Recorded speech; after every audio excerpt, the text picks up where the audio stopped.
नमस्कार, स्वागत है आप सभी का इंडिया न्यूज में। मैं हूं आपके साथ शाफनी पटनायक। बुलेटिन की शुरुआत करेंगे बड़ी खबर के साथ। बड़ी जानकारी, लोकसभा उपचुनाव के लिए मतदान लगातार जारी है।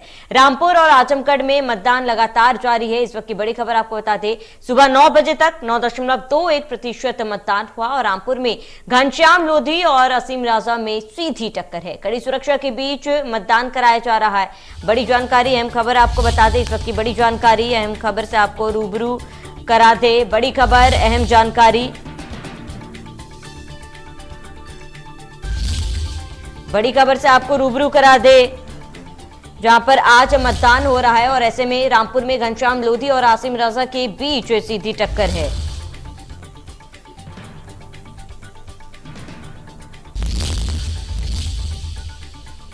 इस वक्त की बड़ी जानकारी आपको बता दें, लोकसभा उपचुनाव के लिए मतदान लगातार जारी है और रामपुर और आजमगढ़ में मतदान सुबह से ही जारी है और अब तक करीब 9.21% की वोटिंग हो चुकी है। तो आपको बता दें कि आजमगढ़ में त्रिकोणीय मुकाबला देखा जा सकता है और इसके साथ ही रामपुर की बात करें तो बीजेपी और सपा के बीच सीधी टक्कर और काफी अहम ये माना जा रहा है चुनाव। बड़ी जानकारी आपको बता दें तो इस वक्त की बड़ी खबर, यूपी के सियासत में आज का दिन काफी अहम, क्योंकि सभी की नजरें इस उपचुनाव में टिकी हुई है। तो लोकसभा उपचुनाव के लिए मतदान सुबह से ही लगातार जारी है। इस वक्त की बड़ी जानकारी, अहम खबर से आपको रूबरू करा दे, जहां पर आजमगढ़ में सुबह 9 बजे तक 9.21% मतदान हुआ है। रामपुर में घनश्याम लोधी और आसिम रजा में सीधी टक्कर देखी जा सकती है। बड़ी जानकारी आपको बता दें दोनों ही सीट अखिलेश यादव और आजम खान के इस्तीफे के बाद खाली हुई थी और दोनों ही सपा का गढ़ माना जाता है और इसीलिए भी ये दोनों सीटों पर जीत है बीजेपी के लिए काफी अहम हो जाती है। हालांकि दोनों पार्टियों की तरफ से अपने अपने जीत का दावा किया जा रहा है। बड़ी जानकारी, अहम खबर आपको बता रहे हैं, जहां पर आजमगढ़ में सुबह 9 बजे तक 9.21% वोटिंग हुई है और रामपुर में घनश्याम लोधी और आसिम राजा के बीच सीधी टक्कर देखी जा सकती है। इस वक्त की बड़ी खबर, अहम जानकारी, यहां पर लोकसभा उपचुनाव आज है और आजमगढ़ रामपुर सीट को लेकर मतदान सुबह से ही लगातार जारी है। बड़ी जानकारी, अहम खबर आपको बता दें, जहां पर मतदान लगातार जारी है। आपको बता दें, लोकसभा उपचुनाव है आज और ऐसे में आजमगढ़ से दिनेश लाल यादव बीजेपी से, धर्मेंद्र यादव सपा से और शाह आलम बसपा से प्रत्याशी है। और बड़ी खबर, अहम जानकारी बता दें, आजमगढ़ लोकसभा सीट के जातीय समीकरण जो है, मेहनगर विधानसभा सीट अनुसूचित जाति के लिए आरक्षित है। इस वक्त की बड़ी खबर, अहम जानकारी, जहां 1 लाख से ज्यादा दलित वोटर है। बड़ी जानकारी से आपको बड़ी जानकारी, जहां पर 70,000 से ज्यादा यादव वोटर भी है इसमें और ऐसे में आजमगढ़ जो है वो सपा का गढ़ माना जाता है और ऐसे में बीजेपी भी इस सीट पर अपनी जीत का दावा कर रही है और इसके साथ ही सपा की तरफ से भी अपनी जीत का दावा किया जा रहा है। बड़ी जानकारी, अहम खबर आपको बता दें इस वक्त की, जहां पर आजमगढ़ लोकसभा सीट के जातीय समीकरण क्या है वो बता दें। मुस्लिम वोटरों की संख्या करीब 20,000 से ज्यादा है और ऐसे में आजमगढ़ सदर सीट पर सबसे ज्यादा 75,000 यादव वोटर हैं। बड़ी जानकारी से आपको रूबरू करा दे, इस वक्त की बड़ी खबर, अहम जानकारी आपको बता रहे हैं, जहां पर आजमगढ़ लोकसभा सीट की जातीय समीकरण क्या कुछ है वो आपको बता रहे हैं। दलित और मुस्लिम मतदाताओं की संख्या करीब 60,000 से के आसपास है और ऐसे में जातीय समीकरण के आधार पर भी वोटिंग हो रही है और ऐसे में आपको बताते कि नतीजा जो है 26 जून को सामने आएगा और ये साफ होगा कि किसके सिर पर जीत का ताज सजेगा। तो आजमगढ़ में आपको बता दें कि एक बार हार के बाद फिर एक बार निरहुआ मैदान में उतरे हैं। 2019 में अखिलेश यादव ने निरहुआ को हराया था। अखिलेश यादव को 6,21,000 वोट उस दौरान मिले थे और निरहुआ को 3,61,000 वोट ही हासिल हुए थे। तो ऐसे में आजमगढ़ जो है सपा का गढ़ माना जाता है, लेकिन अखिलेश यादव के इस्तीफे के बाद फिर एक बार उपचुनाव जो है यहाँ पर हो रहे हैं। सभी की नजर जो है इस उपचुनाव पर टिकी हुई है। इसके साथ ही यूपी की सियासत में भी ये चुनाव जो है काफी ज्यादा अहम है। दोनों के लिए ये सीटें जीतना जो है काफी ज्यादा अहम माना जा रहा है।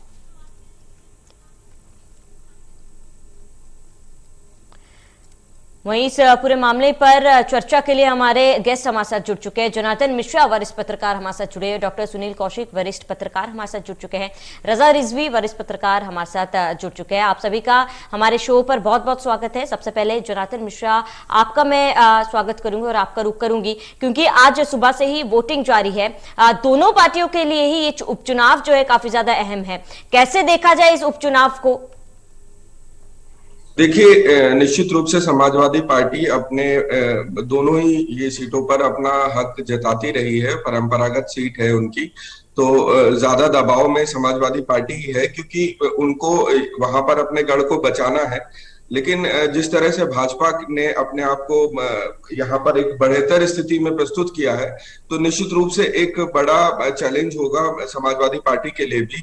और हर एक फैक्टर वहां पे काम आता है, जैसे आपने भी बताया कि जातिगत समीकरण जो देखते हुए और वहां के जो जितना भी लोगों से वहां पे जनसंपर्क हुआ है, तो उसको भी देखते हुए मुझे लगता है कि एक कड़ी चुनौती जरूर है समाजवादी पार्टी के लिए। और वहां पर एक बढ़िया चुनाव देखने को मिलेगा। बिल्कुल जनार्दन जी, बने रहे हमारे साथ, जानकारी के लिए लौटेंगे। डॉक्टर सुनील कौशिक भी हमारे साथ जुड़े हुए हैं। डॉक्टर सुनील, आपसे ये जानना चाहूंगी क्योंकि दोनों ही सीटें अपने आप में अहम है और दोनों सीटें जो है सपा का गढ़ माना जाता है, लेकिन इस बार बीजेपी की तरफ से भी पुरजोर कोशिश की गई थी, तैयारी की गई थी और बीजेपी की तरफ से भी जीत का दावा किया जा रहा है। क्या लगता है इस बार पलड़ा किसका भारी हो सकता है? देखो, जातीय समीकरण की समीक्षा करें तो दोनों सीट समाजवादी पार्टी के पक्ष में जाती है, लेकिन अब चुनाव लड़ने की बात करें तो इस बार बीजेपी ने बहुत अच्छे से चुनाव लड़ा है। अपने मंत्रियों की चरणबद्ध तरीके से ड्यूटी लगाई गई, संगठन के वरिष्ठ पदाधिकारियों को वहां भेजा गया, बूथ वाइज समीक्षा की गई। तो उसी लिहाज से देखें तो समाजवादी पार्टी ने बहुत कमजोर तरीके से चुनाव लड़ा है। और दोनों उपचुनावों पे यदि अखिलेश यादव नहीं पहुंचते वहां तो समझ लीजिएगा कि पहले ही समाजवादी पार्टी ने हार मान ली। क्योंकि आजमगढ़ की बात करें, जहां अखिलेश यादव जी ने इस्तीफा दिया है, मुझे लगता है कम से कम वहां तो जाना चाहिए था। हाँ, मुख्यमंत्री ने सभाएं संबोधित की, तमाम मंत्रियों की ड्यूटी लगी, लेकिन समाजवादी पार्टी की तरफ से न कोई मुझे वरिष्ठ नेता वहां देखा गया, न खुद अखिलेश यादव वहां पहुंचे हैं। तो जो उपचुनाव लड़ा जाना चाहिए था, जिस तरीके से जो आपने जब विधानसभा की कार्रवाई चल रही थी तो समाजवादी पार्टी को जिस आक्रामक तरीके से आपने देखा, लगता है कि उपचुनाव भी उसी आक्रामक तरीके से समाजवादी पार्टी लड़ती तो कह सकते हैं कि हार जीत तो होती, लेकिन बहुत लंबी हार जीत इन दोनों सीटों पे नहीं। बिल्कुल डॉक्टर सुनील, बने रहे हमारे साथ, आपके पास चल लौटूंगी। वहीं रजा रिजवी जी हमारे साथ जुड़े हैं। रजा रिजवी जी, आपका रुख करूंगी क्योंकि दोनों ही पार्टी की तरफ से जीत का दावा किया जा रहा है और हमने देखा था चुनाव के दौरान किस तरीके से बीजेपी ने अपने वरिष्ठ नेताओं को मैदान में उतारा था, लेकिन वहीं दूसरी तरफ अगर सपा की बात की जाए तो एक और जहां पर रामपुर की तमाम जिम्मेदारी जो है आजम खान पर अखिलेश यादव ने सौंप दी थी, लेकिन अखिलेश यादव मैदान में नहीं उतरे थे। तो ऐसे में क्या इसका असर जो है फिलहाल चुनाव में देखा जा सकता है? देखिए, ऐसा है कि जाहिर सी बात है कि अखिलेश यादव एक बड़े लीडर हैं और समाजवादी पार्टी के राष्ट्रीय अध्यक्ष हैं और उनके ही दोनों जो है वो सीटें उनकी हैं और वह स्वयं नहीं जा रहे हैं, तो ये एक बहुत बड़ी बात है। या तो वो बहुत आश्वस्त हैं कि हम नहीं जाएंगे तब भी जीत जाएंगे, और या तो ये है कि हमारी सीट वहाँ कमजोर है। दोनों बात है। दूसरे ऐसा है कि अगर आप बात लें आजमगढ़ की, तो आजमगढ़ में इससे पहले 2019 में खुद अखिलेश खड़े हुए थे, तो अखिलेश एक्स चीफ मिनिस्टर थे, पार्टी के राष्ट्रीय अध्यक्ष थे, इसलिए वो 2.5 लाख वोट से 2.5 लाख से ज्यादा वोट से वो जीत गए थे। और निरहुआ जो है वहां हार गया था, उसको तब भी पहली बार चुनाव लड़ रहा था और इतना काली फिल्म इंडस्ट्री में नेम फेम होने की वजह से भोजपुरी वो अलग मुद्दा है, लेकिन 3,61,000 ही वोट पा पाया था। लेकिन अब की गणित आजमगढ़ की बिल्कुल अलग है, क्योंकि धर्मेंद्र यादव जो है इतने बड़े बहुत लोकप्रिय लीडर नहीं है, मेंबर ऑफ पार्लियामेंट बदायूं से रह चुके हैं, लेकिन वो बहुत बड़े लीडर नहीं है। दूसरे वहां पर जो गुड्डू जमाली आ गए हैं, तो गुड्डू जमाली जाहिर सी बात थी मुबारकपुर के रहने वाले हैं, एमएलए रह चुके हैं, एक बार एआईएम से चुनाव लड़े थे, एआईएम से चुनाव विधानसभा गए हैं और उसके बाद हारने के बाद बीएसपी ने इनको ऑफर दिया कि भाई तुम आ जाओ। अब यहाँ पर जो दलित वोट है वो किस तरफ जाता है। जब मुसलमान कोई खड़ा होता है तो दलित बहुत भयंकर तरीके से वोट मुसलमानों को कास्ट नहीं करता, 100% दे दे। तो दलित समुदाय का वोट किधर जा रहा है ये देखने की बात है। दूसरे ये है कि मुसलमानों को वोट गुड्डू जमाली को मिलेगा, क्योंकि मुंबई में उनका अपना रोजगार है और वहाँ के वो एक ईमानदार नेता माने जाते हैं। तो मुसलमानों को वोट भी वो अच्छा ले जाएंगे। जिस तरीके से अखिलेश के चुनाव के अंदर जब हुआ था तो वहाँ अखिलेश के यहाँ चुनाव हुआ था तो साथ में जो है वो बीएसपी भी जुड़ी हुई थी, साथ में बीएसपी भी जुड़ी हुई थी और बीएसपी और सपा ने साथ में चुनाव लड़ा था, तो अखिलेश को इतना ज्यादा वोट मिल गया था। लेकिन अब ये स्थिति नहीं है। दूसरे शिवपाल भी एक समाजवादी पार्टी के एक जो है वो संगठनिक क्षमता रखते हुए एक अच्छे लीडर माने जाते हैं। और वो जो है आप देखिए कि फिरोजाबाद में न जाने की वजह से राम गोपाल यादव के बेटे अक्षय जो है वो चुनाव हार गए थे मेंबर ऑफ पार्लियामेंट का। यहाँ जो है शिव प्रताप दोनों लोकसभा में कहीं चुनाव में नहीं गए हैं, तो इसका भी असर कहीं ना कहीं पड़ेगा। ऐसा नहीं कि असर नहीं पड़ेगा। मुलायम सिंह यादव जब चुनाव लड़े थे वहां से जो है आजमगढ़ से, तो लास्ट पोजीशन में 4-5 दिन पहले ही आ गया था कि भाई बड़ी टफ सीट हो गई है। तो वहां शिवपाल गए और 4 दिन डटे रहे। डटने के बाद जो है वहां जीत का जो है निर्णय हुआ। तो मकसद कहने का ये है कि जो है वो चुनाव अब की ये हल्का चुनाव नहीं है। अब जितने ज्यादा से वोट जीतने बहुत टफ फाइट है, क्योंकि वहां हमारे एक साथी ने बताया कि भारतीय जनता पार्टी भी बड़ी रणनीति के साथ चुनाव लड़ रही है और समाजवादी पार्टी आश्वस्त होकर लड़ रही है कि हमें तो जीतना ही जीतना है। और आपने बताया भी वहां की मेहनगर, आजमगढ़ सदर और मुबारकपुर, संगड़ी और गोपालपुर का क्या क्या रेशियो है। जबकि मेहनगर में समझिए 1 लाख से ज्यादा जो है वहां जो है हमारे अनुसूचित जाति वोटर हैं, 70,000 यादव हैं। राजभर वहां जो है चौहान मतदाता करीब जो है 35,000 है और मुस्लिम वोटर 20,000 है। और आजमगढ़ सदर का जो है 75,000 से अधिक जो है यादव हैं, दलित मुस्लिम 60,000 के करीब है। मुबारकपुर जो है वो मुस्लिम बाहुल क्षेत्र है, उसमें 1,10,000 मतदाता मुसलमानों के, दलित वोट वहां 78,000 है और जो है वहां मुस्लिम जो है अच्छी संख्या में है। और 2017 में गुड्डू जमाली जो है यहाँ से विधायक थे, आप समझिए। लेकिन सीट जो है वो जरा से देखने की जरूरत है। और वहां रमाकांत यादव 4 बार जीते हैं वहां लोकसभा, और रमाकांत यादव इस वक्त जो है एमएलए हैं सपा से। रमाकांत यादव 2009 में जीते थे बीजेपी से, 2004 में जीते थे बसपा से। रमाकांत यादव 2099 में जीते थे सपा से और फिर 2096 में सपा से जीते थे। यानी सपा, बसपा, भाजपा सबसे वो एक लोकप्रिय लीडर है कि सब पार्टी से लड़के वो आज जीत चुका है। तो मकसद ये है कि रमाकांत यादव इस वक्त जो है वो जो है सपा के साथ है, तो उसका कहीं ना कहीं असर पड़ेगा, ये भी देखने की जरूरत है। चुनाव जो है बड़ा दिलचस्प हो रहा है। और आप रामपुर का चुनाव देखिए तो रामपुर का चुनाव बिल्कुल अलग है, उसकी गणित अलग है। रामपुर की गणित अलग ये है कि वहां जो आसिम रजा और घनश्याम लोधी में वहां टक्कर है डायरेक्ट। यहाँ तो 3 लोग लड़ रहे हैं आजमगढ़ में गुड्डू जमाली लड़ रहे हैं, धर्मेंद्र लड़ रहे हैं, दिनेश लड़ रहा है। वहां खाली आसिम रजा है और घनश्याम लोधी पहले जो है समाजवादी पार्टी के एमएलए एमएलसी रह चुके हैं। अब बीजेपी से वो 2022 में मेंबर ऑफ पार्लियामेंट के चुनाव लड़ रहे हैं। आसिम रजा बहुत बड़े नेता नहीं है जो बहुत मकबूल लीडर हो, जो उनका पूरे देश दुनिया में उनकी जानकारी और उनको बहुत मकबूल हो। वो खाली आप समझिए आजम खान की वजह से हर सीट और प्रत्याशी लखनऊ से जो है वो समाजवादी पार्टी के मुख्यालय से घोषित किया जाता है, लेकिन वो वहां पर आजम खान ने अपने नगर कार्यालय में जाकर के, जिला कार्यालय में जाकर के बैठ के घोषित किया कि साहब आसिम रजा जो लड़ेंगे। तो इससे कि भाई अखिलेश यादव ने पूरा छोड़ दिया आजम खान पर कि भाई तुम्हारा जनपद है, तुम्हारा जिला है, तुम जिसको लड़ना चाहो लड़ाओ, जिसको जिताना चाहो जिताओ। तो इसलिए आसिम रजा को उन्होंने वहां पर उतार दिया और आसिम रजा वहां से लड़ रहे। अब गणित वहां की ये है, चमरौआ में 53% जो है विधानसभा चमरौआ जो है वहां 53% मुसलमान है और वहां मिलिक में 50% मुसलमान है। रामपुर शहर के अंदर 63% मुसलमान है, स्वारटाला में 55% मुसलमान है और बिलासपुर में 3% मुसलमान है। वहां 5 विधानसभा है, लेकिन 5 विधानसभा में 3 जो है समाजवादी पार्टी के पास है और 2 जो है वो भारतीय जनता पार्टी का, मिलिक और बिलासपुर। तो बड़ा इंटरेस्टिंग है चुनाव। अब जीत हार का फैक्टर क्या बिल्कुल होता है? रजा रिजवी जी, काफी इंटरेस्टिंग है ये चुनाव, और ये 26 जून को ही पता चलेगा कि किसके सिर पर जीत का ताज जो है वो सजता है। फिलहाल बने रहे हमारे साथ, मैं जल्द लौटूंगी आपके पास। जनार्दन मिश्रा जी हमारे साथ लगातार बने हुए।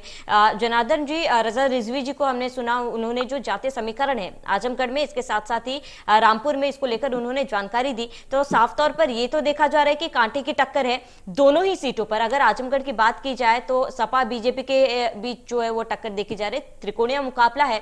लेकिन अगर सपा की बात की जाए तो पिछली बार अखिलेश यादव को जीत मिली थी, बम्पर वोटों से वे जीते थे और निरहुओं का हार मिला था। लेकिन इस बार भी दोनों आमने सामने। और इसके बाद अगर मैं रामपुर की बात करूं तो रामपुर में आजम खान जो है पिछली बार करीब 1 लाख से ज्यादा वोटों से जीते थे, और इस बार असीम राजा को मैदान में सपा की तरफ से उतारा गया है। क्या लगता है, क्या इस बार भी उन्हीं वोटों से या फिर खुद आजम खान का जो रिकॉर्ड है वो असीम राजा तोड़ पाएंगे? देखिए, परिस्थितियां हर बार अलग होती हैं और पिछली बार की परिस्थितियों से इस बार काफी अलग है। जो सबसे बड़ा फैक्टर सामने आ रहा है कि जो अखिलेश यादव हैं और उनके परिवार का कोई भी महत्वपूर्ण व्यक्ति अभी तक इतने जोर शोर से प्रचार में नहीं उतरा है, और ये भी एक फैक्टर बड़ा सामने आ रहा है। आप आजमगढ़ में जहां पर अखिलेश यादव की परंपरागत सीट है और अखिलेश यादव अच्छे मार्जिन से जीते भी थे, लेकिन फिर भी अभी तक प्रचार के लिए स्वयं वो नहीं आए हैं, और ना ही जैसा बताया शिवपाल जी या और कोई बड़ा नेता वहां पर पहुंचा है। तो इसका भी एक असर जरूर दिखने को मिलेगा। और देखिए, हर एक छोटे फैक्टर का इम्पैक्ट पड़ता है। अभी भारतीय जनता पार्टी ने जो राष्ट्रपति कैंडिडेट अनाउंस किया है, तो उनको बनाया है, द्रौपदी मुर्मू को अपना प्रत्याशी घोषित किया है, वो आदिवासी समाज से हैं, और उसका भी मुझे लगता है कहीं कहीं असर जरूर देखने को मिलेगा, क्योंकि दोनों ही क्षेत्र में दलित बाहुल्य सीटें हैं। तो वहां पर भी एक फैक्टर जरूर आएगा, ये भी चीजें काम कर सकती है। और रामपुर में देखिए, जो आजम खान साहब हैं, वो एक सबसे बड़ा कार्ड उनके पास में विक्टिम कार्ड है। उनका कहना है कि उनके ऊपर जुल्म हो रहा है और इसी को लेकर वो बार बार चुनाव प्रचार को अपने धार दे रहे हैं। लेकिन ये फैक्टर कितना काम आएगा, क्योंकि वहां पर भी लड़ाई कांटे की इसी वजह से है, क्योंकि आजम खान के परिवार का कोई सदस्य स्वयं नहीं है वहां पर। उन्होंने किसी को प्रत्याशी बनाया है, तो उनका प्रभाव कितना रहेगा, ये भी एक देखने वाली बात रहेगी वहां।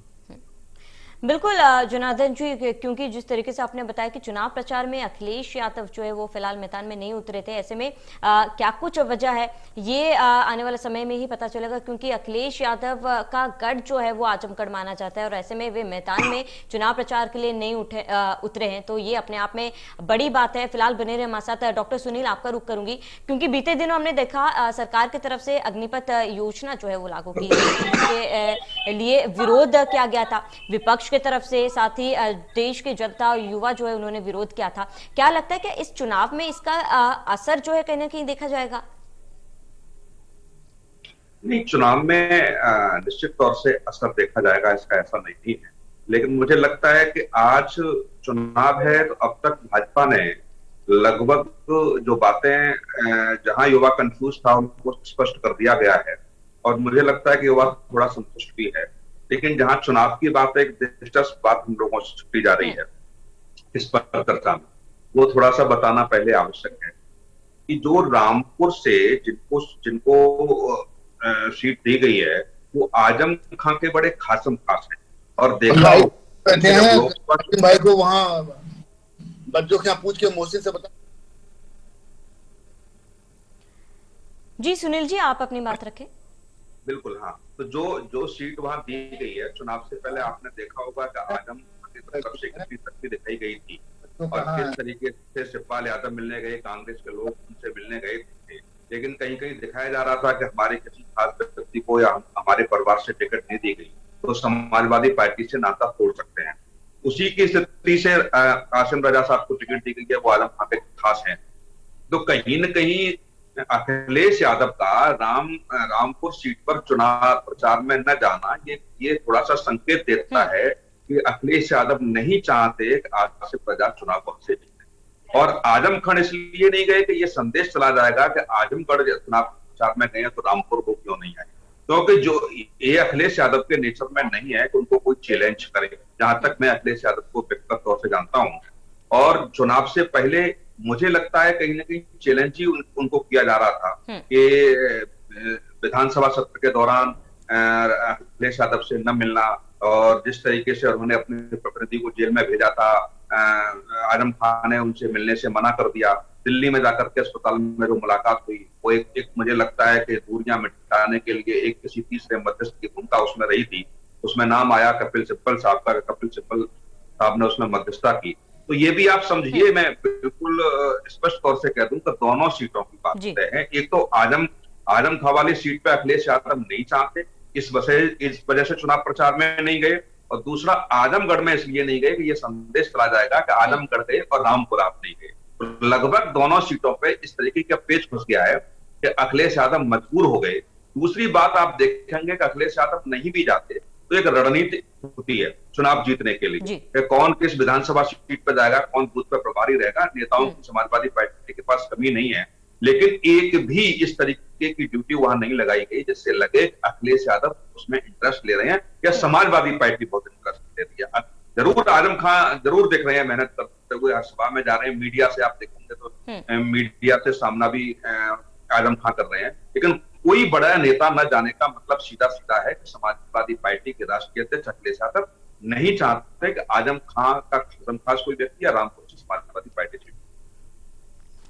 बिल्कुल डॉक्टर सुनील, क्योंकि 26 जून को मतदान के जो नतीजे वो सामने आएंगे, इसके बाद ये देखना दिलचस्प होगा कि किसके सिर पर जीत का ताज सजता है। रजा रिजवी जी, आपका रुख करूंगी क्योंकि आपने बेहद ही बेहतरीन तरीके से जो जातीय समीकरण है आजमगढ़ और रामपुर उसके बारे में हमें बताया और समझाया। लेकिन क्योंकि दोनों के लिए ये सीट जो है, दोनों पार्टियों के लिए ये सीट जो है काफी ज्यादा अहम है, क्योंकि बीजेपी के लिए इसीलिए भी अहम है कि आजमगढ़ और रामपुर जो है वो सपा का गढ़ माना जाता है, और ऐसे में इस सीट में जीत जो है वो अपने आप में बीजेपी के लिए एक ऐतिहासिक जीत होगी। और इसके साथ ही आजमगढ़ और रामपुर जो है अपनी शाख बचाने के लिए भी सपा के लिए ये सीटें जो है काफी ज्यादा अहम है। अगर आपसे ये जानना चाहूंगी, नतीजा आने के बाद अगर बीजेपी की जीत जो होती है इस सीटों में होती है, फिर सपा की जीत जो होती है इस सीट में होती है, तो क्या आने वाले लोकसभा चुनाव में कहीं ना कहीं इसकी झलक या असर देखा जाएगा? देखिए, ऐसा है कि ये भारतीय जनता पार्टी के लिए ये 2 सीट कोई मायने नहीं रखती है, और ये सही है आपने कहा कि रामपुर और जो है वो सपा का गढ़ है। सपा का गढ़ अगर टूटता है तो जरा से बड़ी बात है, क्योंकि आजमगढ़ जो है वो बिल्कुल बनारस के करीब है और बनारस प्रधानमंत्री जी का क्षेत्र है। तो जाहिर सी बात है कि आजमगढ़ बिल्कुल करीब है, मिला हुआ है वहां से। तो वहां का ये अगर जो है वो समाजवादी पार्टी का, इससे पहले मुलायम थे, फिर उसके बाद अखिलेश हुए, एक सीट भी बन गई थी, और दूसरे जो जातीय समीकरण है उस हिसाब से भी वहां जो है कोई यादव या मुसलमान ही अच्छी तरीके से जीत सकता है। लेकिन अगर आप रामपुर की बात कीजिए तो रामपुर में जो है वो 2019 में आजम खान जो है बहुत ज्यादा वोट से नहीं जीते थे, कि बहुत ज्यादा वोट से जीते हैं, 1 लाख से ऊपर वोट से जीते थे वो। ज्यादा वोट संख्या उनकी नहीं थी, ये कहने के लिए कि आप बहुत ज्यादा वोट से वो जीत गए। जैसा 2.5 लाख वोट से वो जीते थे अखिलेश, ऐसा वो नहीं जीते हैं, बहुत कम वोट से जीते, मतलब एक तो माने नहीं लगता जी। लेकिन वहां की गणित आप देखिए कि वहां आजम खान जब लड़े थे 2019 में तो जया प्रदा लड़ी। बिल्कुल रजा रिजवी जी, ये देखना बेहद ही दिलचस्प होगा कि इस चुनाव के नतीजे क्या आते हैं। फिलहाल समय की कमी के कारण आपको यहाँ पर रोकना चाहूंगी। तमाम जानकारी के लिए आपका बहुत बहुत शुक्रिया। जनार्दन जी, आपका बहुत बहुत शुक्रिया। डॉक्टर सुनील हमारे साथ जुड़ने के लिए आपका बहुत बहुत शुक्रिया। तो चलिए यहाँ रुकेंगे एक छोटे से ब्रेक के लिए, बने रहिए हमारे साथ।